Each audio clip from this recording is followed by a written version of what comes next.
Hello, this is Dr. Marzban from CIC, and today we're going to talk about the scenario that a patient comes and has the pain around the shoulder area and shooting pain to the forearm. And they come for different scenarios, explaining that they feel that pain and shooting pain after sleep exercises or some type of physical activity that they do, possibly at home or at work, and it comes suddenly and maybe within a day or hours, and they have that shooting pain that goes down to the forearm.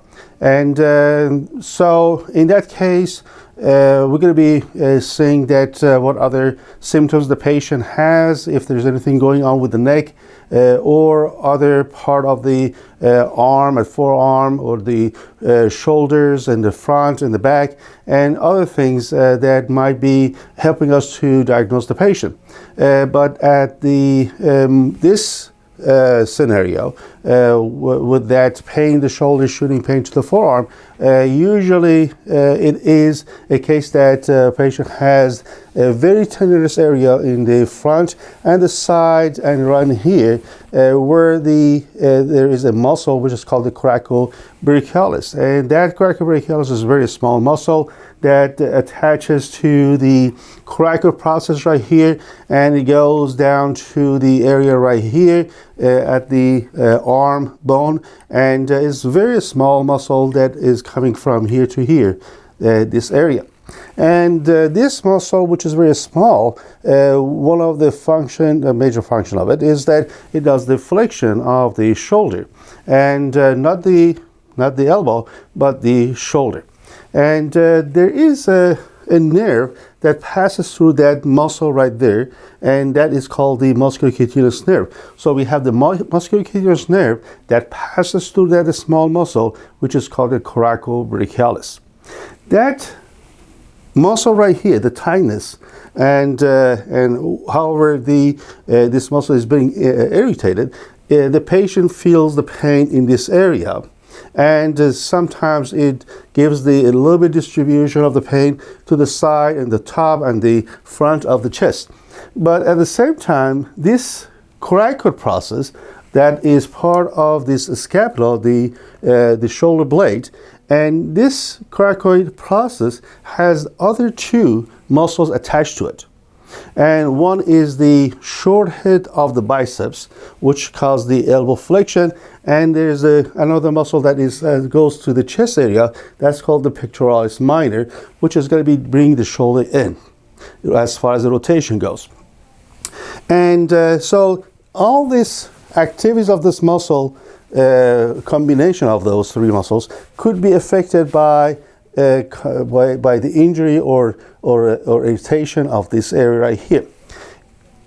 What we see usually is that people, they come either with a bad sleep after they wake up in the morning, or sleeping on the couch, for example, or they do the push-ups and doing the press, and that muscle right here, which is a small muscle, cannot lift up heavier stuff. And so if you put too much of heaviness as far as the weight goes, and then you lift it this way, and that is going to bring this muscle into so much of strain that cannot hold it. And therefore, this muscle becomes irritated in combination of this pec minor and the biceps, which are doing this motion as well. So it goes up and down to do the pressing and the push-ups, for example. And so all this muscle can be irritated at the same time, but because there is a nerve passes through only one of the three, which is called the coracobrachialis, that gives that radiating pain into the forearm. So for that case, we examine the shoulder area, we examine the area right here above the clavicle, which is called the thoracic outlet. We're going to see that if there's other things dealing with that symptomatic issue that the patient is presenting with. But that pain in the shoulder radiating to the forearm, it is due to these three muscles and the combination with the nerve that we just talked about. And so we do different type of treatments. For example, we do the interferential for an ultrasound for the inflammation. We use the VMS to release the tension on the muscle. We do acupuncture. We do the laser therapy. We do the soft tissue work, and we do different.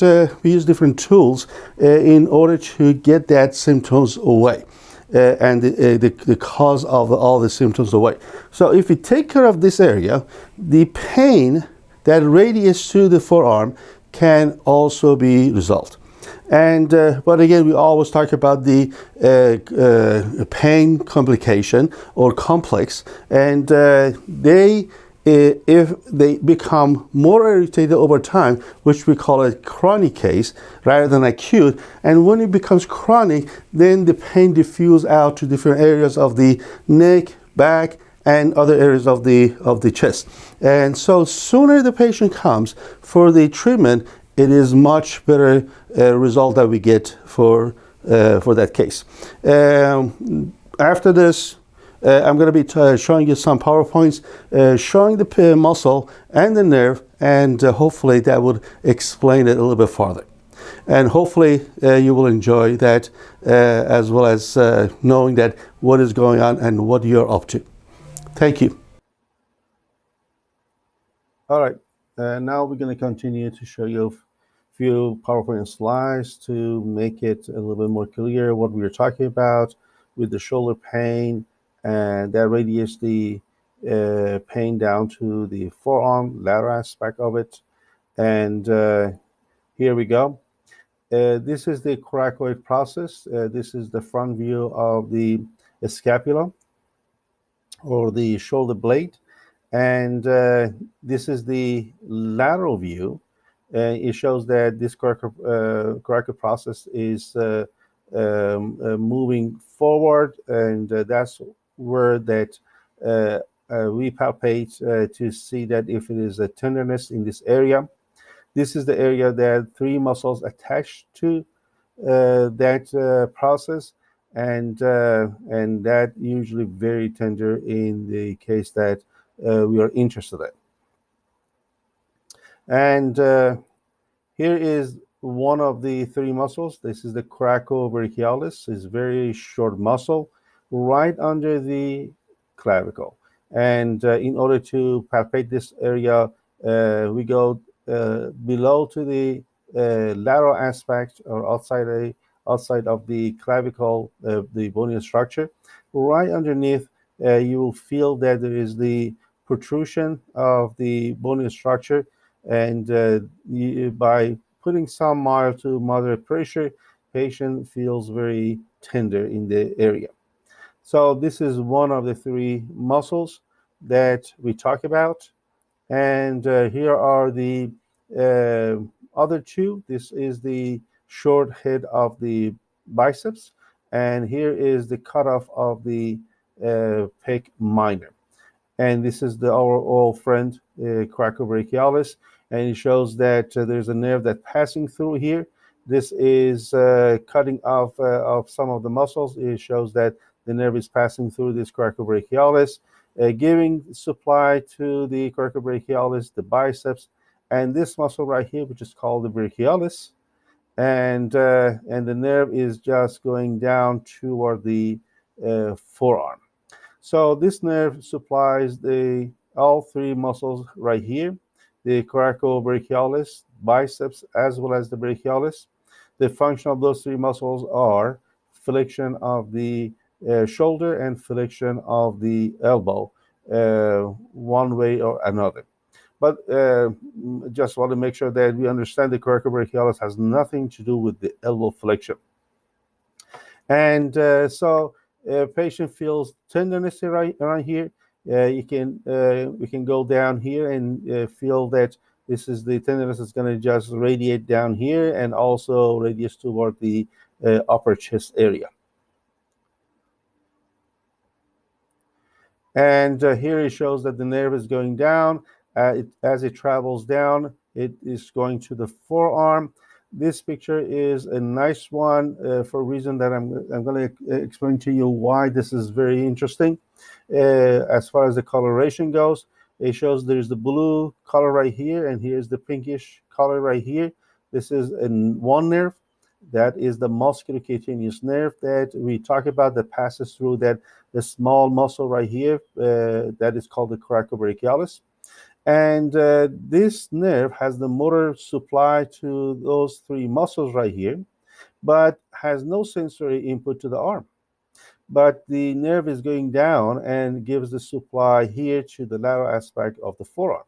So if the patient feels pain right here, this is more musculature pain, more joint pain. Whereas as it goes down here to the forearm, it becomes cutaneous, more type of pain along the skin.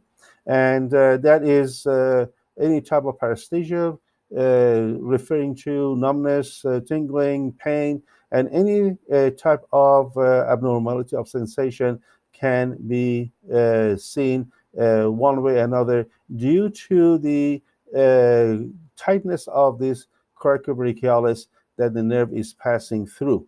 So I'm going to go back to the slide before. So if there is a tightness right here of this muscle due to the weightlifting or any type of shoulder activities that cause flexion and overdoing that, it causes this muscle to become irritated, becomes tight and spastic, and it causes this nerve to be very unhappy.